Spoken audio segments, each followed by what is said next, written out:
মালদায় মধ্যরাতের বিভীষিকা। We are attacked by bricks. High Court, take care of my children. Take care of my children if something happens to me. ভয়াবহ অভিজ্ঞতার মুখোমুখি খোদ SIR এর কাজে নিযুক্ত বিচারকরা, যার মধ্যে ছিলেন মহিলারা। দাঁড়িয়ে যদি যাই তাহলে আমরা সবাই মরে যাই। এখানে বোম মেরেছিল। এই বিচারপতিদেরকে বের করে তাদেরকে খুন করে ফেলা, পিটিয়ে, এটাই উদ্দেশ্য ছিল এই হুলিগ্যান্সদের। টোটালটাই চক্রান্ত অমিত শাহ ইলেকশন কমিশনকে দিয়ে। বুধবারের ঘটনার শুরুটা হয়েছিল দুপুর থেকেই। বিডিও অফিসে 3 জন মহিলা সহ 8 জন জুডিশিয়াল অফিসার এসআইআর এর কাজ করছেন। প্রতিদিনের মতো বুধবারও সকাল 10:30 নাগাদ সেখানে পৌঁছে যান 7 জন অফিসার। সূত্রের খবর, সকাল 11টা নাগাদই বিডিও অফিসের সামনে একটু একটু করে জটলা শুরু হয়।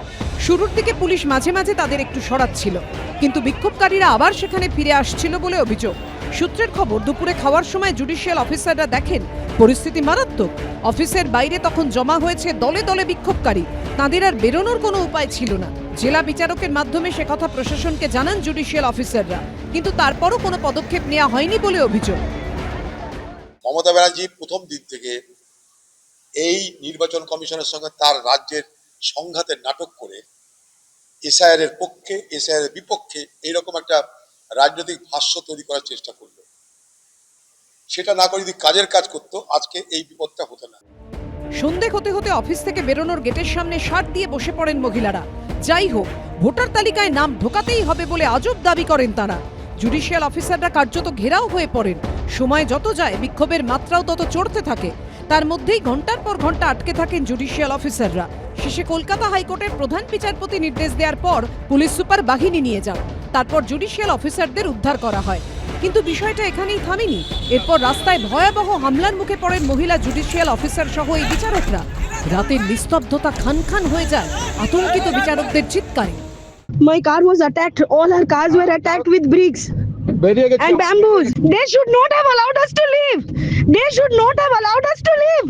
বুধবার শারীরিক অসুস্থতার কারণে একজন মহিলা জুডিশিয়াল অফিসার দেরিতে বেরোন। ততক্ষণে বিভিন্ন জায়গায় বিক্ষোভ অবরোধ শুরু হয়ে যায়। ওই মহিলা অফিসার মাঝ রাস্তাতেই আটকে পড়েন। প্রায় 6 ঘন্টা সেখানে আটকে থাকেন তিনি। সাবিনা ইয়াসমিন কোন দলে?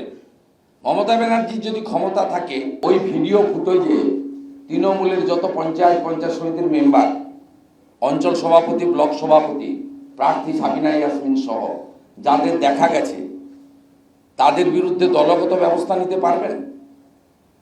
বহিষ্কার করতে পারবেন? আজকে মালদার ওই ঘটনার জন্য সারা বাংলাকে বদনাম করেছে, সারা বাংলাকে বদনাম করেছে। অথচ আমার হাতে ল অ্যান্ড অর্ডার নেই। চিফ সেক্রেটারি চেঞ্জ করে দিয়েছে, আমার সাথে কথা বলে না, আমাকে একটা ইনফরমেশনও দেয়নি কালকে যে সব হয়েছে। না চিফ সেক্রেটারি, না হোম সেক্রেটারি, না ডিজি, সব বদলে দিয়েছে। মোথাবাড়ির ঘটনায় আইএসএফ প্রার্থী মৌলানা শাহজাহান আলী সহ 18 জনকে গ্রেফতার করেছে পুলিশ। কৃষ্ণেন্দু অধিকারী, সোমক লাহিড়ী ও শিবাশিস মৌলিকের রিপোর্ট, এবিপি আনন্দ। এবিপি আনন্দ, এগিয়ে থাকে, এগিয়ে রাখে।